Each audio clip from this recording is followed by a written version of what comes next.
Okay, here's the follow up to the introduction to Christian ethics when we talk about moral norms, which will be helpful when you analyze the movie Weapons of the Spirit.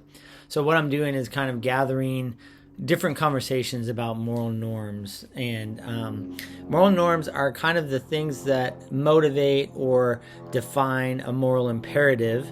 And so, where I'm gathering these from are there's a chapter in Kingdom Ethics, and I've linked to that chapter in the module for this week, week 2.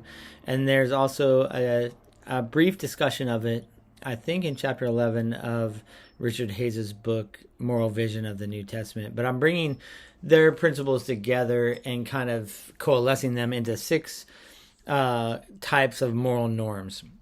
So let me run through them really quickly, and then you can watch the video and see what you think and where the moral norms, which moral norms they're appealing to. So from Kingdom Ethics from Stassen and Gushee, the first type of moral norm is a particular immediate judgment. That is a moral judgment that you make immediately. You may or may not have reasons for that moral judgment, but you are not accessing those reasons. You just make kind of a snap judgment of the rightness or wrongness of a particular action. Maybe reasons could be given if you were asked for them, or sometimes some judgments are just intuitive to you, and you might not really have a reason for it, and you might have to deliberate about that a little bit. I think the greatest example of this is, not the greatest example. My personal example of this that I usually share is when I was introduced to my girlfriend's parents. I'm from Montana. She's from Tennessee. And I called them by their first name, which any of you from the South would recognize that that's probably not the best idea for a college students to call his girlfriend's parents by their first name. So it was a wrong that my girlfriend talked to me about, so in the South it's a wrong because it doesn't show respect. Where I'm from in Montana, what communicating like their last names and their formal titles, what that means is you don't expect to have a relationship with them. So it was 2 kind of particular immediate judgments that clash. So your immediate judgments are usually formed by your community, how you are shaped, what you're brought up on, those kinds of things. The second kind of moral norm is a rule. This tells us directly and concretely what to do or not to do. We have rules like the 10 Commandments in the Scripture, different kinds of rules, moral imperatives that are based on rules. And you looked at a few of them in the Sermon on the Mount this past week. The third one are principles. It's one layer, maybe deeper than rules.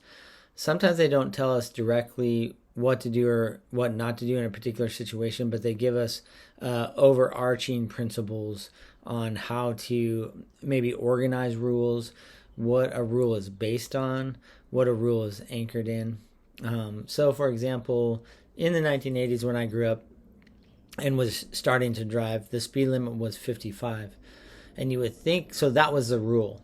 And you would think that that rule was based on a principle of safety in a car. Except that it wasn't. What the rule was based on was it was after the oil embargo of the 1970s, and so the rule is based on the principle of cars that are driven 55 miles per hour are the most fuel efficient at that speed. And so if you go faster, you burn more fuel and it's less efficient. So the principle was that we're going to conserve oil because there's a shortage. So principles go one level deeper than rules. The fourth moral norm is a basic conviction. Basic conviction is basically what you think about God, what you think about human nature.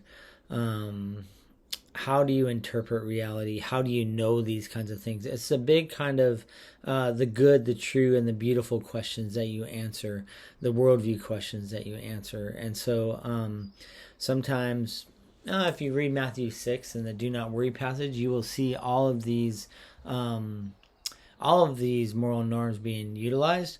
But when Jesus talks about not worrying, he often anchors it in the character of God, who God is. God takes care of the sparrows. God takes care of the lilies of the field. So God will take care of you. So that's the basic conviction level. So there's 4 so far from Kingdom Ethics. A particular immediate judgment is just a snap judgment. It's like, why are you even asking this question? It's wrong or it's right. The second moral norm is a rule or a commandment. Tell us directly or concretely what to do or not to do. The next level below that is a principle. That's one level deeper than rules. And then the fourth level, or the fourth moral norm, is basic convictions, the character and activity and will of God. Richard Hayes has similar moral norms, and then he adds 2. So the 5th moral norm is a paradigm. This is a story or a summary account of a positive or negative character that the storyteller is trying to get you to emulate or copy or to distance yourself from. So it could be a negative paradigm or it could be a positive paradigm. Jesus uses this all the time in his storytelling and his use of parables. And this has been the dominant way that moral teaching has come about in the history of the world. It's you take people on a journey in a place and tell a story, and that story has a moral point to it, but it's not like you always give them a rule or a principle. You tell them a story and they're supposed to use their imagination to develop the rules and the principles. So that's a paradigm. Finally, the last one is a symbol. When a paradigm is told over and over and over again, there comes a point where you don't have to tell that story anymore. You can just say like a title of that story or something like that, like the Good Samaritan. We don't have to tell that story because we have an idea of the moral point of the Good Samaritan. That's a positive example. A negative example is in the Bible, Sodom and Gomorrah is used negatively. So is Babylon. Several times. For Sodom and Gomorrah, it's over 50 times in the Hebrew scriptures and the Christian scriptures. And so we're supposed to learn something about how not to live by the story of Sodom and Gomorrah. And so you have these symbols. For us, we have different symbols. It's not just stories that are told over and over again. It's maybe a statue that reflects a story or a person's journey that we want to reflect on and we want to emulate for the most part. We rarely put statues on of people that we don't want to emulate. So this is a positive symbol, is a statue. Okay, so those are the 6 moral norms, and as you watch Weapons of the Spirit, you're going to kind of be looking for these moral norms. How do people answer the question, why did you rescue Jews when nobody else was doing it? And you're going to see the different moral norms as they kind of play out. So remember, you're looking to analyze it in that way, and then I also want you to existentially just process how that